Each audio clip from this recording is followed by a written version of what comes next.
Hello everyone, this is Tower Shifter, aka the creator, creator of Mini Mayhems, and this is the commentary for Mini Mayhems the movie. I am joined by Nick, the quote-unquote proofreader of Mini Mayhems. Would you like to introduce yourself? Hello. Wonderful. So before we continue and start playing the movie, it should be noted that at this point, you should probably have already seen the movie. And to make sure of that, I'm going to say the ending. Makuta has his head blown off, and everyone gets upgraded. Alright, since we're past that, I'm gonna go quickly over what we're gonna discuss in the 45 minutes that the movie will be playing. We'll be going over things like the creation process and the filming and everything that has to do with the movie.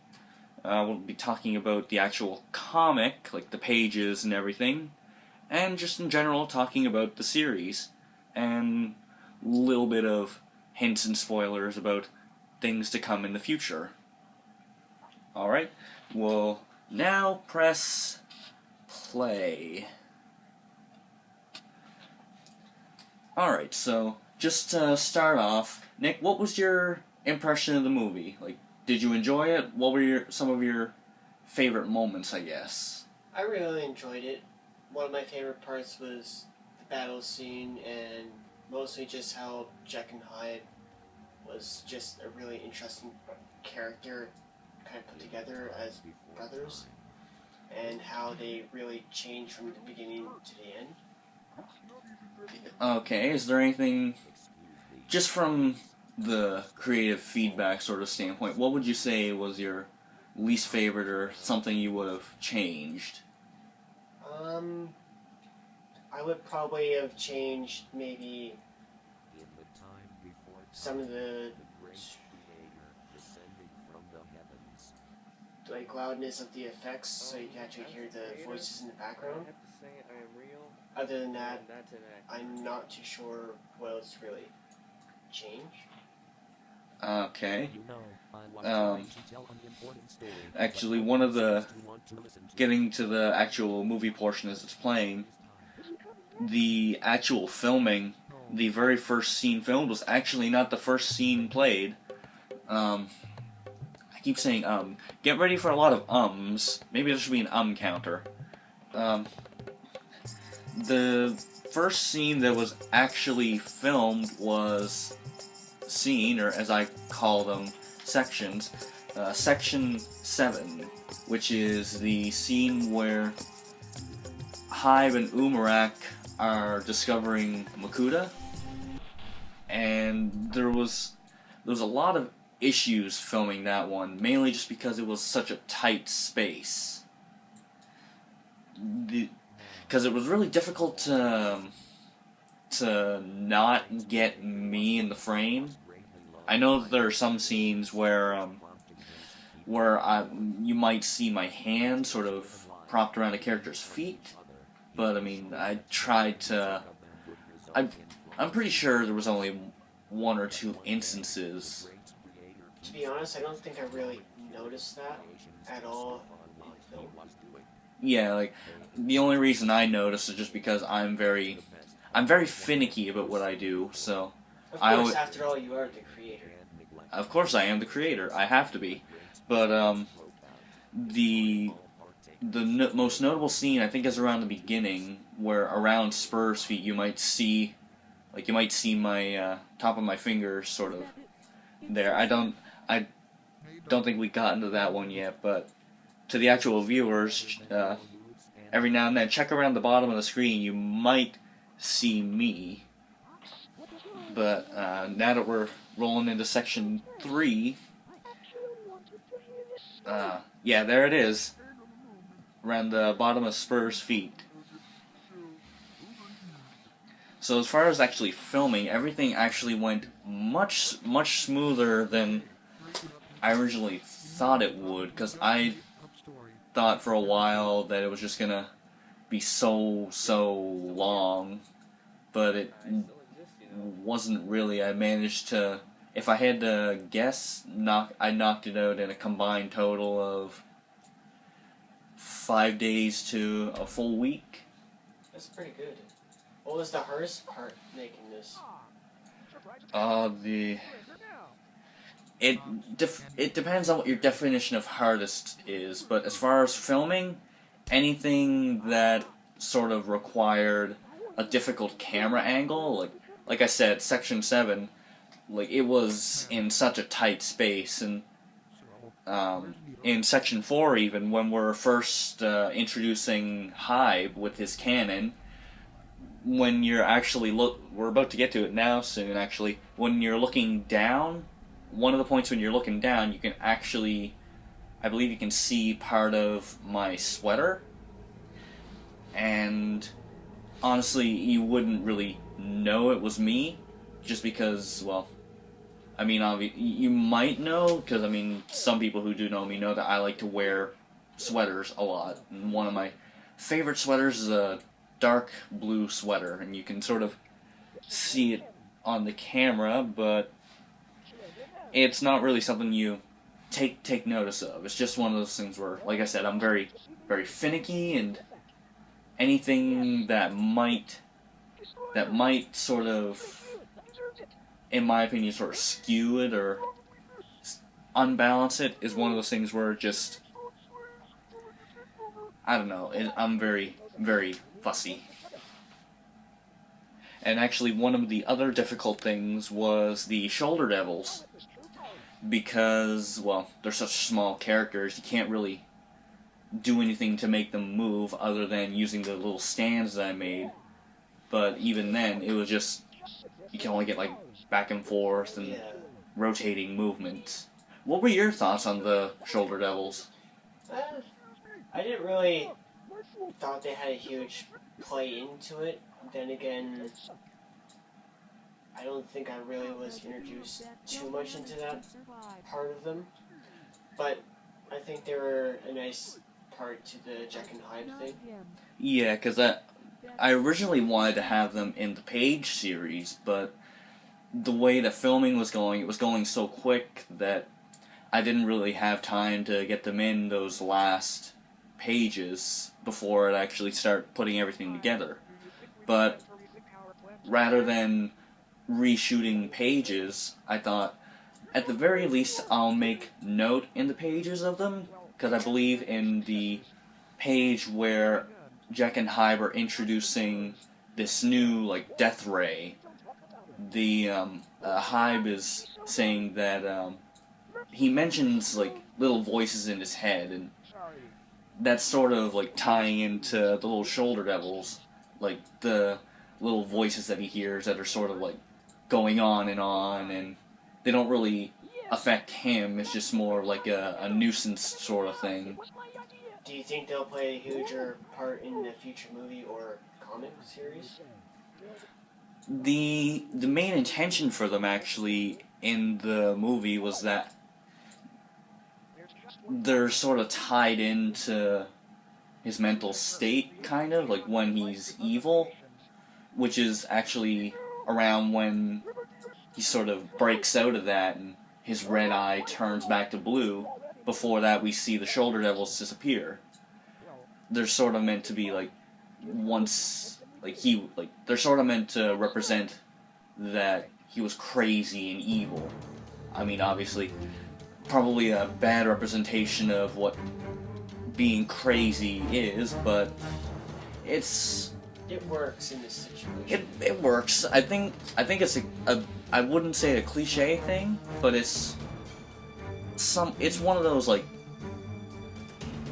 I can't remember. I feel like it's more like a kind of like a Deadpool thing, where it's like he sort of talks to them, and it's like a fun sort of thing, but it at the same time ties into being evil. Well, it sure makes up a very interesting character.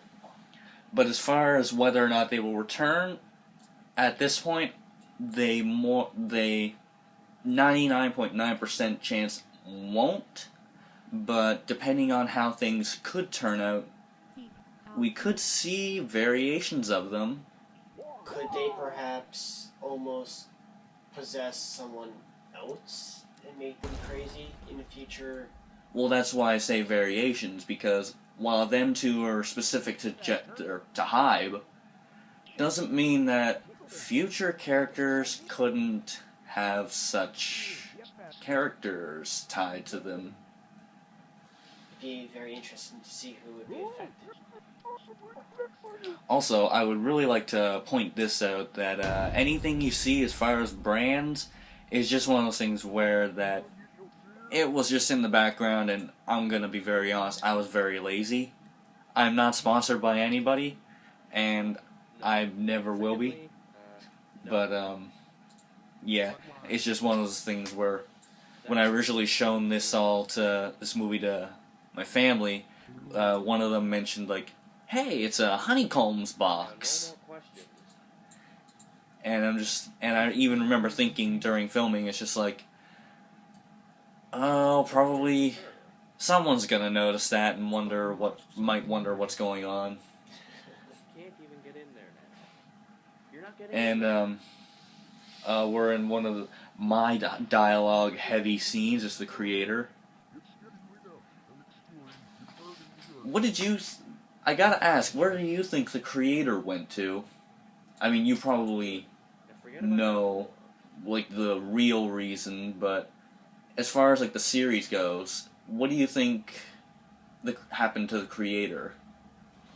My guess would be, if I didn't read comics or anything, or be kept updated or anything, my guess would probably be that from the beginning with that mini story that guy was trying to tell, the creator probably disappeared and went to go create something, and he took a lot longer than normal, and he didn't really... Don't forget to speak up, because you're a bit farther away from this. That, like, maybe he would not be there acting as the god/creator towards these Mox, and these Mox had to almost fend for themselves and try to fight for their own lives. And when the creator obviously came back, he saw the potential in these Mox, and possibly in the future may gift them with something else. Okay, that's a good little bit of insight from you. I will say, as far as the creator's absence, there will be a little something that ties into it. Not something I'll perhaps completely spoil just yet. It'll be sometime in the future, but it will be introduced later on why the creator left, or at the very least, one of the things that he was doing during his absence. But do you think the creator will actually have a bigger role in the next movie? Maybe not a bigger role, but there will be a bit more story behind him, as more than just the creator of the series, or the creator of the different creations, and the builder of these other characters. No, there's going to be a bit more. He'll still be like the person creating everything, but there'll be a bit more to what exactly he's creating, because he's not just creating these characters, he's creating other things that, let's just say that they're gonna have a big impact later on. Do you think in a future movie, like, if they ever did encounter an evil version of each other, do you think there would be such a thing as an evil creator versus the actual creator? I don't think I would do a versus evil self type thing, because then, like you said, you get into the creator versus, like, the anti-creator. And it's not something I don't think it'd be a good turn on the series, personally. But there is small plans right now for well, to be very specific, as far as movies go, there's going to be at least 2 more. The next one will obviously be the sequel to this, in which you find out what's going to happen, because to anyone who's watched through at least most of the credits, you've seen the extra clip where there's 2 mysterious characters, and they mention the destruction of the Mini Mayhems, but that's not going to take place in the pages, obviously. Going to be the second movie. And a third movie, well, let's just say there's going to be a bit of verses to that movie. And but it's not 100% planned out yet. No, like, a lot of it is just a bit of throwing ideas around, but for a third movie, there will be a versus aspect. But it won't be like the current group that we see versus themselves. There are plans, which I've already sort of revealed faces and plans, but there will be more characters coming in. But I won't go too much into them, but we'll hear more about them as the series progresses. But there will be at least 2 more movies with more characters on the way. Is there any questions you have, whether it be about the movie or the pages? Yes, I have a few. What actually inspired you to create both the actual movie and the whole series in general? Okay, well, as far as the series goes, it was actually just a bit of a random chance, because the original creation that I had was Scuff, and essentially I was just testing myself to see how small can I build something but still make it sort of posable, like it had like functioning legs, arms, and a head that swiveled. So my immediate response was something with a Borak Va head, which, if you don't know, is like a plate with the 2 eyes with a little bit of a neck. And I put that on a body with, a little body with like CCBS arms, hands, and legs. And one of the key staples I found with that was that the feet. The feet were using parts that I find are very difficult for people to use, because those parts usually, they were originally used actually as feet, but the way that they were used was that they were static. If anyone remembers the Technic hockey sets, like the Technic buildable hockey characters, where you slam the head and it can shoot a puck, those characters had like these little skate-like things, and they were static. And really, there was only a couple other instances where, like, in 2003, it was used on the Takua and Puku set as Puku's mouth, and later on Brutaka as sort of extra armor. And while that's all fine and dandy, you really gotta be creative with them. But even then, still use them as feet, but I managed to using a few other parts to make them work so that they could actually move. Alright. And as far as like the actual series, like continuing off that, I thought, well, I have more of these parts and in different colors, so I'll just slap a couple more together, and after that, we have the OG crew, the original crew of Scuff, Ox, and Spur. And actually, the names were actually supposed to go in that order, because the original title was never Mini Mayhems. It was actually supposed to be SOS.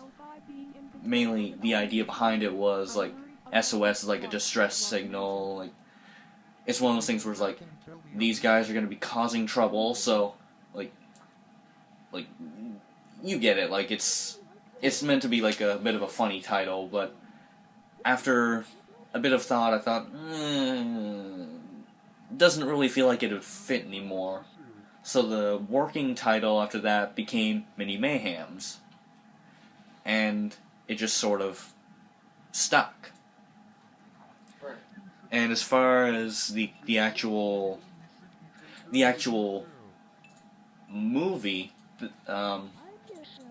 it's actually, I accidentally forgot to put this in the credits, but even then, part of the special thanks is actually to the wonderful video maker Suddenly Oranges and his series Reviving Bionicle.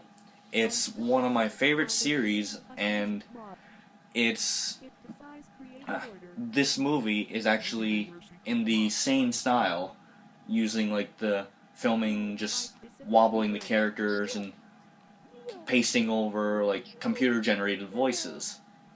Because I originally wanted to have people voice act, but didn't, like, there was both a lot of interest, but a lot of people who thought, this probably won't, like, they wanted to, but they felt like they didn't have what it took. And Right. honestly, I would be down for anything, because really, one of the key things that I did for my lines actually was I recorded, like, I just used my iPod, started shooting video, like, just looking at the floor, and just said my lines. And I took the audio from that, and overlaid it onto the movie. Movie. And, and this was, we're at the big scene. But yeah, I originally wanted to have people, but I settled for computers. I wouldn't mind having people in the future, or something along those lines. But, yeah. Alright. Now this question may tie into the first one I asked, but what really made you want to create a movie for this series, even though you were more so into the artwork and comic kind of style? This is your first movie ever made. Well, it depends on what you mean by first movie, because I've done longer video type things, but as far as why, I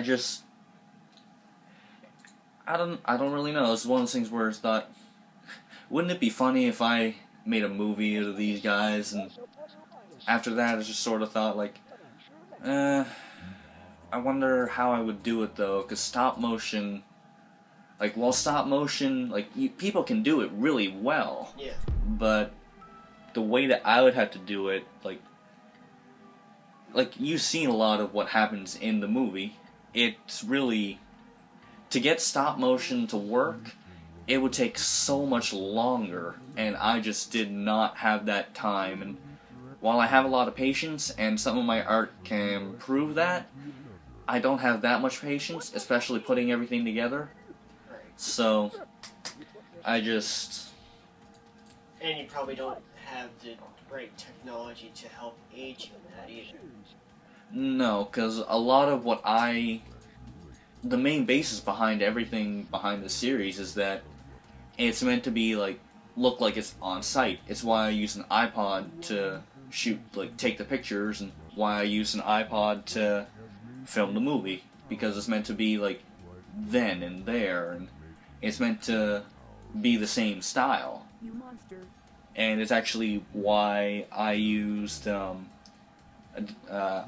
GIMP for the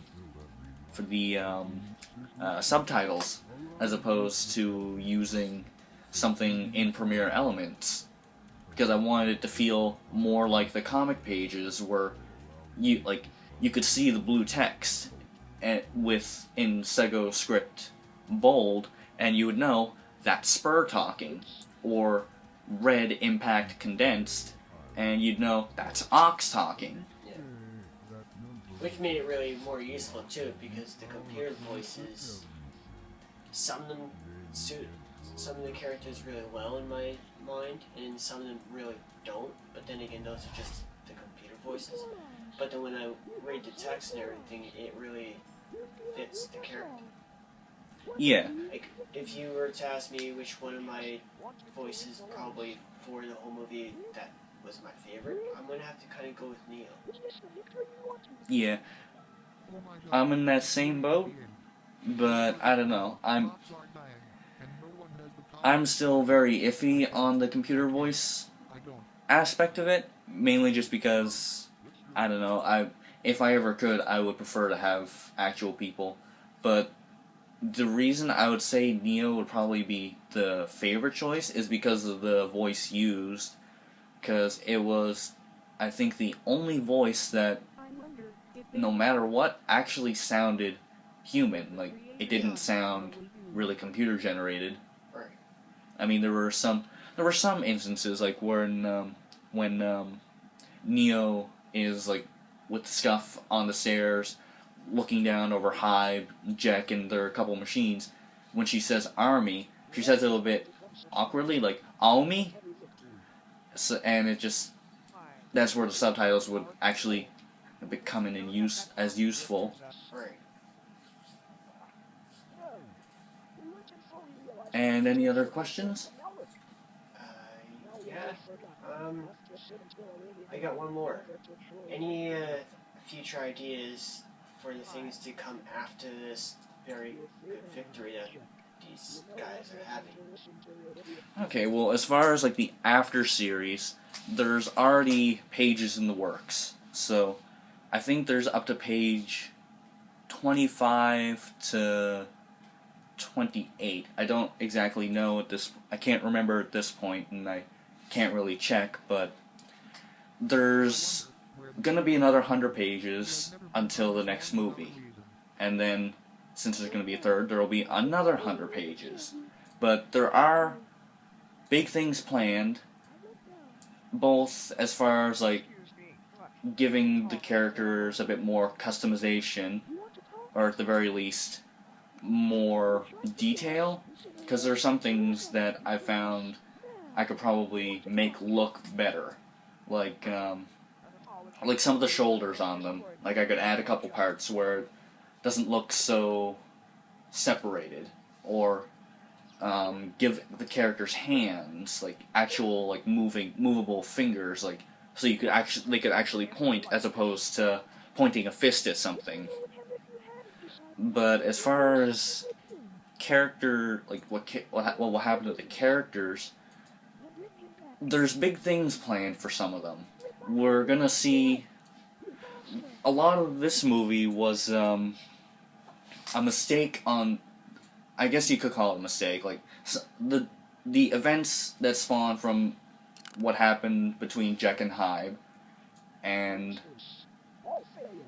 a lot of what they're like why they're evil. Like we don't know why they're evil, or to actually really expand on it, we don't know where they came from. Like, we don't know where Neo, Jack, and Hyde came from, because we know that Neo came from somewhere, and it was because Jack and Hyde were chasing her. And at the end of this movie, we find out that Jack and Hyde are Neo's brothers. So, they're family, and they have to be from somewhere. And that somewhere is going to be explained after page 100 of Revamped. AKA during the second movie. We'll be seeing a lot more of, like, we'll find out where they came from, and like why they're there. Do you think Jack and Hyde would turn evil or try to go evil again for a different reason instead of trying to take over the world? No, they wouldn't purposefully. A little bit of a spoiler to what's going to happen is that Jack and Hyde, well, Hyde is actually the only one who actually turned evil, and the only reason he turned evil is actually by, I guess you could say, force, but not so much a threat as opposed to, I guess you could call something similar to a Jedi mind trick, but not really Jedi. Let's just say that there's going to be A greater evil. a greater evil, but it's not I guess it's a physical evil. It's both physical and not physical in what it is. I can't really say much about it, but it's going to be a key element in the next movie, along with one or two other things that are... It'll all make sense then. Because I don't want to spoil too much. And as far as these new characters, the new characters will come in around the same time as the second movie. Like, within that movie. I won't say when, and I won't say how. Because if I do, it is actually major, major spoilers. And I know, as much as some people might want them, I don't want to do it just yet. I'll save it for later. Right. And every character will be playing some sort of major role later on within said third movie. And like I said, the idea behind that one is a bit of a versus aspect, but it's still like up in the air if that's exactly what I want to do or how I could modify that to make it work. But right now, all the pages of Revamped are essentially planned out. I know what they're all going to be for the most part, and the second movie is half plotted out right now. So right now it's just a matter of getting pictures, putting pages together, and finishing up some writing. And after that, it just keeps going on and on until whenever this series might possibly end. Whether it does end or not, I don't know, it probably will, but at this point, it's not even close. Right. If anything, at the very least, 1/3 to a quarter done. That's if it ends. If. And judging by that, I don't think it's going to end anytime soon. No, because Jack and Hybe are... Well, actually, I never finished that thought. Jack actually wasn't evil. I mean, he was evil, but he wasn't, under the same influence as Hybe. Because Jack is the little brother. Because he follows his big brother wherever he goes. Whatever his big brother says has to be right. So if his brother says that they have to take over the world and win and whatever, he must be right. So he'll follow him to the ends of the earth and back. That's why there wasn't really anything as far as a change with Jack. Because, he's like the mellow character. He's not evil, but he's sort of like when a henchman hires a company, to build something. The company isn't evil, but it's still doing evil. Right. Which makes sense. Yeah. And just as a little bit, since I don't know if we're tailing the end of it, but we're at least a couple thirds of the way through. Oh yeah, we're 2/3 of the way through. So I'll take this time to explain a bit about the characters. First and foremost, as you saw on your screen, there was Makuta, or as I called him in the script, Ultimate Makuta. Because, once he's big, obviously, bigger means ultimate. And actually, he was planned to be like that since the beginning, actually, because he was meant to be the big bad guy, the one who is literally causing the trouble completely, or at least as we see in the movie. And I tried to get the deepest voice I could using that generator thingy, but I don't know, I think it could have worked out. I think it could have been better. But he's meant to be almost as evil as possible. Obviously, Makuta taking over and having an obedient army is one of those things we've seen in the actual Bionicle story. So I thought it would make sense if he still wanted to do that in this. Right. And obviously he has his own little sentient, sentient and obedient army. As far as like, the Mini Mayhems characters, Scuff being the OG, like the first character, he was actually, a lot of his personality was based off of the creator being the original. Because from the creator's eyes, he's not quote unquote special, but he's not like normal.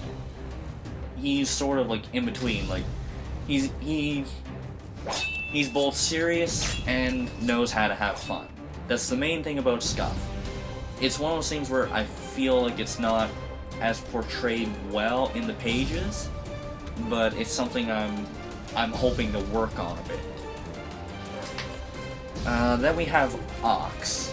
Oh, Ox. One of my personal favorites. Originally he was actually intended to be the dumb character, but over time I thought, as much as that would be funny, it's at the same time one of those things I just didn't feel right doing. So when he builds his mech, he's proving that he's not dumb, because I mean he's building a working machine and it's working like the creator built it, so there's something there. There's something special about him, other than being somewhat strong. Now, do you think these first few creations that you have created as the creator, have you possibly given them a gift within them that they have a special ability, like Ox, able to actually build mechs and everything that he can operate that is usable, that doesn't break down like Jack Hyde's cannons? It's not something I've thought about, but every now and then that kind of thought would cross my mind, because I like to have some sort of special trait with each character. And with Scuff, obviously, the main thing about him is, well, his personality in itself is based off the creators, because he's the creator's first Mini Mayhem. Ox, he's the strong one, like, he's the strong man. And while he may not be the smartest, he's not dumb. No. And Spur, the original idea was just questions out the wazoo. But as things sort of went on, while I would still have her asking questions, it didn't feel complete. And at this point, I'm still not sure what I'm aiming for when it comes to her character. Because she seems to be more of the curious type of character. Yeah, like she's very curious. Obviously not very as knowledgeable and everything, but still. She's still, like, she asks a lot of questions. She wonders about everything. So there may be a bit more sort of trying to explore her character. So do you think she'll play a big part of that, or at least her personality that will be slowly developed over time? Probably. I'm still in the deciding phase, though. Actually, we're getting a bit closer to the end, so I'm gonna try and speed up a little bit. Neo. Neo is actually a character planned since the beginning of the actual page series, because I figured, oh, I have enough parts, so I can at least build one more, so I'll build another one and find a creative way to introduce the character. Because Neo was introduced as the quiet character who didn't say much. And obviously, Neo's from a different place, but that part will all eventually be revealed in time. But as far as Neo's personality, it's sort of expanded, but it's one of those things where I feel that it's sort of how it would be represented in real life. A quiet person isn't always quiet. They're only quiet when they're in a situation that they're not exactly comfortable in. As Neo grew comfortable with the group, Neo began talking more. But as far as I'm concerned, she's still the quiet character. Not exactly as quiet, but still relatively quiet. Although in this movie, she is relatively vocal. But as proven in the Page series, she is quite strong. Even stronger than Ox, although most things are. Right. Now, Jack and Hybe, they were not really planned, but at the same time were. Because the original idea for Neo was that, well, she had to be there for some reason, so I eventually thought up, okay, she was being chased by someone. Who's she being chased by? Okay, she's being chased by a bad guy. Okay, who's this bad guy? That's what I was stumped on for a while, but it was something I hadn't really concerned myself much about since I was still in the middle of introducing Neo. So, one of my favorite bands that I like to listen to is Five Finger Death Punch.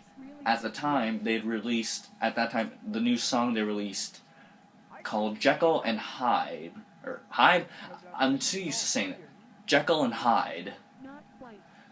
A.k.a. like, that phrase, that name, that's the name that pretty much inspired Jekyll and Hyde. That, not necessarily the song, but the title. The idea of Jekyll and Hyde, where you'd have the mild-mannered character, who's very respectable and good at what he was doing, versus the bombastic, outward, pretty much crazy side of a person. And after looking through some of my parts, I figured, I could probably build two characters, one that represents each of the different sides of the personality. And that's when Jack and Hybe came to be. You'd have Jack, who's the mild-mannered character who's really not bad, which is where the not being evil comes in, where he's not bad, but he is connected to the evil, and he's good at what he does, which is building things. And then you have Hybe, who's the really outward, vocal, loud, very crazy, kind of insane person who's like evil, and he's tied to the good, aka Jack. And there's gonna, like I said, there's gonna be more on Neo, Jack, and Hybe, but well, like I said, it's gonna be explained in the second movie, and I'm gonna say this now. The second movie's title, as of now, is Mini Mayhems 2, Kingdom of Destruction. Take that however you will, but the title actually connects to two major points in the movie. And a couple of the characters here that we see are actually ones that, well, were never intended to live. They were never meant to be characters. I'm curious, what were your thoughts on them? Just like how any other movie that plays in a hidden part within the credits, when I saw that scene, it's like, alright, something about these guys isn't normal, and something is really evil with them, and they seem to be even worse than the main villains in this one. So they must play a huge role in the next movie coming up. And that is exactly the point, because they will be playing. they will have a major role. I won't say what, but it is a major role. And like I said, there's a couple points in the title that the name of the second movie ties in directly to what the movie is about. So that'll be up for everyone else to speculate. And like I said, in that same movie, we'll see the introduction of new characters. But that'll all be explained there'll be another, obviously when that movie comes out, there'll be another commentary, and I'll explain more about that movie and some of the characters that are in it, obviously, and how characters have grown. And that should be it. I'm noticing a typo. I'm noticing a typo just now in Javanese. There's 2 V's. It's not a big issue. My V key sticks. Like a lot of keys. But yes, this was fun. I agree. And like the thing is implying, on May 10th, we will have the first page of Mini Mayhems revamped, where we'll see the characters with their updated designs in action in the pages. Hope everyone has enjoyed this commentary and a little look into the movie and the characters. Shifter, out.